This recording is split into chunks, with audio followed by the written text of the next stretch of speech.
मेरी healthy pregnancy होने के बावजूद भी मेरा सी सेक्शन क्यों हुआ, नॉर्मल डिलीवरी क्यों नहीं हुई? तो मेरी स्टोरी ये है कि मेरी ओवरऑल प्रेगनेंसी थी वो बहुत हेल्दी थी, अच्छी थी, कोई भी कॉम्प्लिकेशन नहीं था।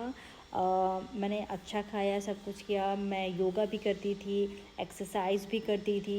मैंने 8.5 महीने तक अप डाउन भी किया है, डेली वर्क जॉब पे जाती थी, 90 टू 95 किलोमीटर में अप डाउन करती थी, वो भी पब्लिक ट्रांसपोर्ट से। ठीक है, तो उसमें भी मुझे कोई दिक्कत नहीं थी। जब 7 नवंबर आई, 12 तारीख मेरी ड्यू डेट थी, तो 7 नवंबर को अर्ली मॉर्निंग में मुझे 10-10 मिनट पे थोड़े क्रैम्प जैसे फील हो रहे थे, लाइक जैसे हमारे पीरियड्स में कभी कभी होता है, तो वैसे मुझे क्रैम्प्स हो रहे थे, बट वो 10-10 मिनट पे हो रहे थे। फिर धीरे धीरे वेट करते करते वो आधा आधा घंटा बढ़ गया, फिर एक एक घंटा, ऐसे देरी देरी पे आ रहे थे। तो फिर करीब 1 बजे मैंने फिर डॉक्टर से बात करी, तो उन्होंने मुझे बुलाया कि आप यहाँ पे आ जाओ, ऐसे हम नहीं बता पाएंगे कि फॉल्स पेन है या फिर लेबर पेन है। फिर उन्होंने मुझे चेक किया, जो भी उनकी लेबर पेन वाली मशीन होती है, वो जो रेशियो जो भी करते हैं, उन्होंने चेक किया, तो उन्होंने बोला हाँ ये लेबर पेन है, अगर आप चाहें तो ऑपरेशन करवा सकते हैं। तो आई वॉज लाइक कि नहीं, मुझे तो नॉर्मल डिलीवरी करानी थी, मैं उसी का वेट ही कर रही थी। ऑपरेशन करवाना होता तो मैं कब का करवा रही थी, क्योंकि मैं 39 मंथ चल रहा था, बेबी वॉज ओके। और उन्होंने पहले ही बोला था अगर आपको चाहें तो करवा सकते हैं। तो बट मैं नॉर्मल डिलीवरी का ही वेट कर रही थी, मेरा फर्स्ट प्रेगनेंसी था। तो फिर ऐसे करते करते उन्होंने मेरा फिंगर टेस्ट किया, करीब 3 बार उन्होंने मेरा फिंगर टेस्ट किया, जिसमें मुझे पेन हो रहा था।